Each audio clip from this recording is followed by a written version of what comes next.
How bad was the collapse of Captain Marvel? Rotten Tomatoes released this statement. As of February 25th, we will no longer show the want-to-see percentage scores for a movie during its pre-release period. Why, you might ask? We found that the want-to-see percentage score is oftentimes confused with the audience score percentage number. Now, there's already been articles out there showing that the big movie studios don't like the want-to-see section, and some of them have blamed that for some poor showings of some of their films in the past. And this here seems to be just the catalyst to get them to band together to put pressure on Rotten Tomatoes to remove the section. And Rotten Tomatoes is also owned majority by Comcast, which owns Universal Studios, and Warner Brothers also owns a part of the Rotten Tomatoes. Here you can see the likes and dislikes from the Rotten Tomatoes website using Internet Archive from the end of January up until the 18th of February. The Playlist had an article on the 5th of February saying Brie Larson says views the upcoming Captain Marvel as my form of activism. Pop Sugar had an article on the 7th of February titled Brie Larson discusses activism, Captain Marvel, and more in her latest interview. 8th of February from Playlist. Brie Larson talks sobbing during Wonder Woman and how Captain Marvel gives her the ability to advocate for others. This article from IndieWire from the 11th of February. Brie Larson isn't letting her Captain Marvel press tour be overwhelmingly white and male. This title's from the HuffPost on the 13th of February. Brie Larson is using her privileges and powers as Captain Marvel to center women. February 14th from Film Blogging in the Real World. Captain Marvel bits. Rejecting her bathing suit costume, Lawson fought for a more inclusive press tour and more. 14th of February. The New India Express. Never thought I'd get to talk about feminism all day. Brie Larson on being Captain Marvel. This article from Meta Media is from the 18th of February, which lines up from the right-hand side of the graph there. Brie Larson wants Captain Marvel press tour to be more inclusive. So there was a very large amount of articles, very similar to the ones I've highlighted here, showing how woke Brie Larson was, how much of an activist she was, and so on. And it highlighted a lot of the comments that she's made in the past. Then there were a lot of counter articles which had read about the comments which were highlighted by these articles, and a lot of people took offense to them. So the irony here for me is that a lot of people probably wouldn't have found out about her comments if all of this press coverage wasn't highlighting her comments in the first place.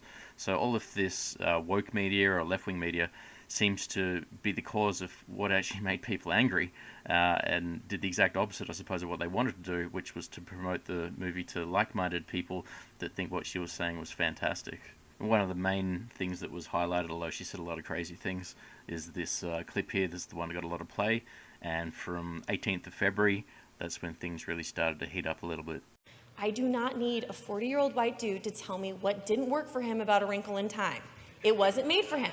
It's crazy that in 2019, or I guess maybe 2018 when she was hired, that no one at Disney did a background check to make sure she had nothing objectionable, or that they probably did do a background check and thought that this was the exact person that they wanted for the job. Big oversight, Disney. Look what's happened. I saw a good comment somewhere that said, imagine if Robert Downey Jr. said that this film wasn't made for 40-year-old white women. Like, what would be the backlash? What would happen to that? So the fact that she thinks she can get away with crazy comments like this, but then that the media actually promotes her comments, is just absolutely baffling.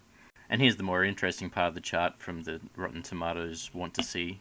You can see the like and dislike ratios just miles apart. The like skyrocketed from the 18th of February, but the dislike just went way more.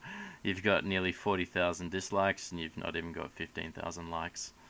So Disney obviously had to do something here to protect itself. The rate that it was going at, it was probably likely that it would just go to nothing, or maybe theoretically 1%, depending on how much time there was.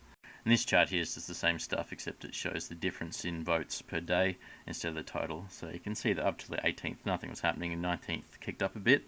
And then the likes jumped up to around about 1,500 to 2,000, and that was about as much as the likes could pull every single day, whereas the dislikes were peaking up at 12,000 dislikes. The last score there is under 12,000, but that's because the day probably hadn't finished in total, so it was likely to be gaining steam and going to get even more than 12,000 dislikes. So the score just, as I said before, 1% was probably very likely.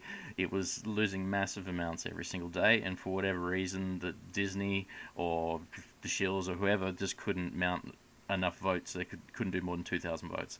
So I thought a large multinational corporation like Disney, I mean, they're paying billions of dollars for little studios here and there, you think they would be able to afford to get some bots or some people out there to sort things out. In regards to one of Bree's comments about how, that film wasn't made for a 40-year-old white male, here's the actual age breakdown of frequent moviegoers from the MPAA's latest report.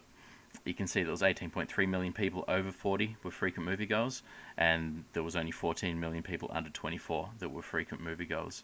So, it's a crazy tactic to say that you want to alienate 40-year-olds and above for any movie, particularly when this is actually a very large proportion of who goes and sees movies.